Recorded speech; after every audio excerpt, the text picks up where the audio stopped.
Everyone, Radhe Krishna. आप सभी को राधे राधे। आज है चैत नवरात्रि का तीसरा दिन और माता चंद्रघंटा की जाती है आज के दिन विशेष पूजा। तो दोस्तों, नवरात्रि की पूजा के साथ हमें रोज़ की जो पूजा करनी होती है देवी देवता की, वो हम कैसे करते हैं आज आप लोग के साथ शेयर कर रही हूँ अपनी इस वीडियो में। नवरात्रि के दिनों में देखो माता रानी की हम पूजा करते हैं, लेकिन जो दिन होता है, वार होता है, उसकी अगर हम विशेष पूजा करते हैं, जैसे आज गुरुवार है तो गुरुवार के दिन खास पूजा की जाती है केले के पेड़ की। तो यहाँ पे आज विष्णु भगवान जी की मैं कैसे पूजा करती हूँ, क्योंकि वीरवार की पूजा मैं हमेशा करती हूँ और ये पूजा नवरात्रों में जब नवरात्रों के बीच में आती है तो हम इस पूजा को हम कैसे करते हैं, यहाँ पे ये सब चीज़ें मैं आपको दिखा रही हूँ। तो सबसे पहले हम सारी पूजा की तैयारी कर लेते हैं। तो मैंने फूल रखे हैं, पान का पत्ता, गुलाब के फूल, सफ़ेद फूल माता को अर्पण करने के लिए। साथ में आचमन के लिए यहाँ मैंने जल लिया है और गंगा जल लेंगे और शुद्ध जल स्नान कराने के लिए लेंगे।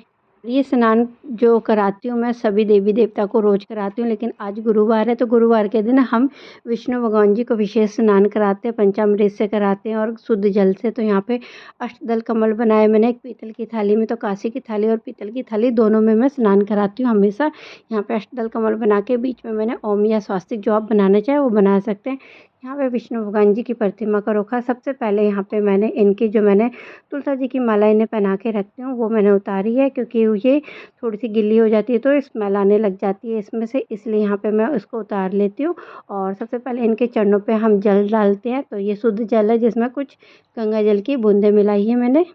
यहाँ मैं आप लोग के साथ शेयर करना चाहूँगी कि अगर आप गुरुवार की पूजा करना चाहते हैं तो थर्सडे की अगर आप पूजा करते हैं ना, तो इससे आपका गुरु ग्रह जो होता है, बृहस्पति ग्रह जो होता है, वो बहुत ज़्यादा मजबूत होता है। इससे आपका वैवाहिक जीवन बहुत ही अच्छा होता है और धन वैभव की कभी कमी नहीं होती है। इसलिए अपने गृहस्थ जीवन को अच्छा करने के लिए गुरुवार की पूजा ज़रूर करनी चाहिए हर किसी को।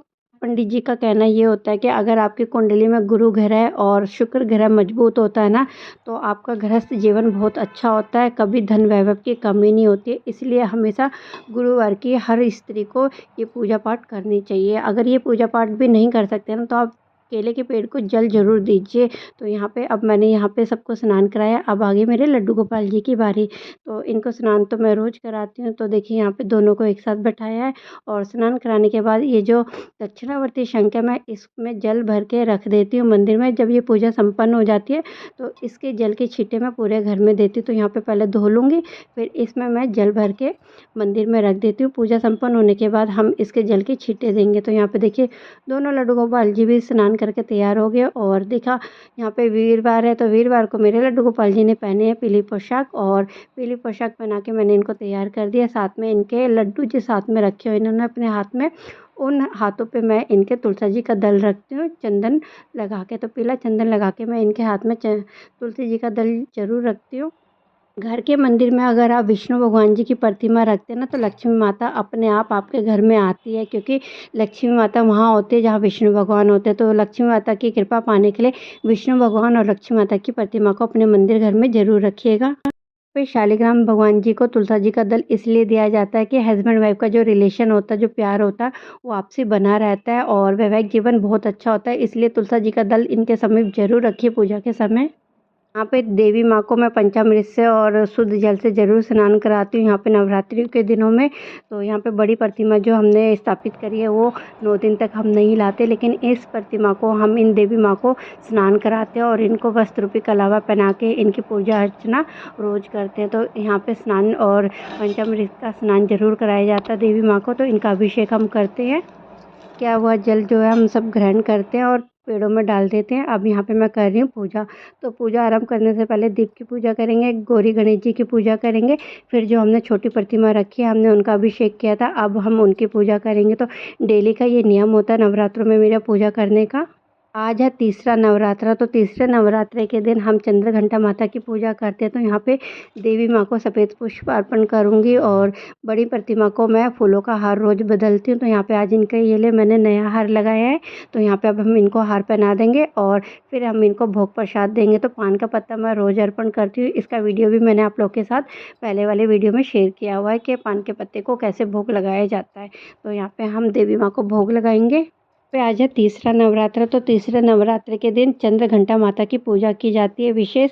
तो यहाँ पे जो चंद्रघंटा माता है उनके जो मस्तक पे चंद्र बना हुआ है, अर्ध चंद्र यानी कि आधा चाँद बना हुआ है, उसकी विशेष पूजा की जाती है। और रात के समय चाँद की पूजा करके हम घंटी ज़रूर बजाते हैं अपने पूरे घर में। तो यहाँ पे चंद्रघंटा की माता की हम पूजा सिर्फ साधारण तरीके से इस प्रकार से करते हैं। अगर इसकी विशेष पूजा करनी है तो ये बहुत विधि विधान हो जाता है, लेकिन यहाँ पे हम सरल तरीके से अपने घर में पूजा करते हैं। यहाँ नवरात्रों का डेली का नियम है मेरा कि मुझे एक माला ज़रूर करनी होती है। तो यहाँ पे मुझे 1000 माला पूरी करनी है अपने 9 दिनों में। तो यहाँ पे पूरे 9 दिनों की माला का जाप है मेरा।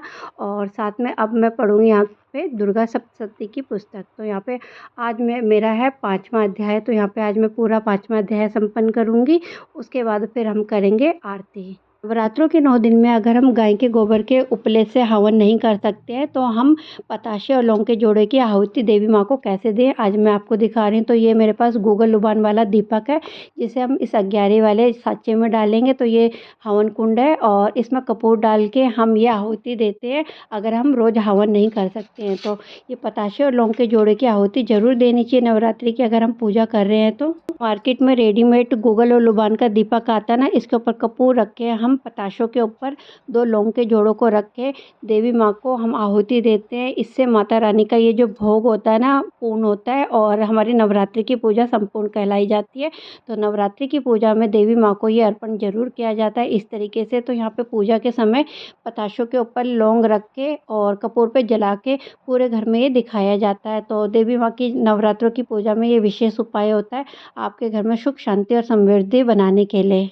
यहाँ पे हम देवी माँ की करते हैं आरती। जो भी हमने सामग्री डाली है तो इससे हम देवी माँ की आरती करेंगे। तो अम्बे माँ की आरती करके हम ये आरती पूरे घर में दिखाते हैं और इसकी जो धुनी होती है, इसका जो धुआं होता है उसको पूरे घर में दिखाया जाता है। इससे घर में पॉजिटिव एनर्जी बनी रहती है और माता रानी का जो नवरात्रों के जो 9 दिन होते हैं ना, इसमें घर का जो वातावरण होता है बहुत ही अच्छा होता है और इसकी जो महक होती है ना पूरे घर में रहती है।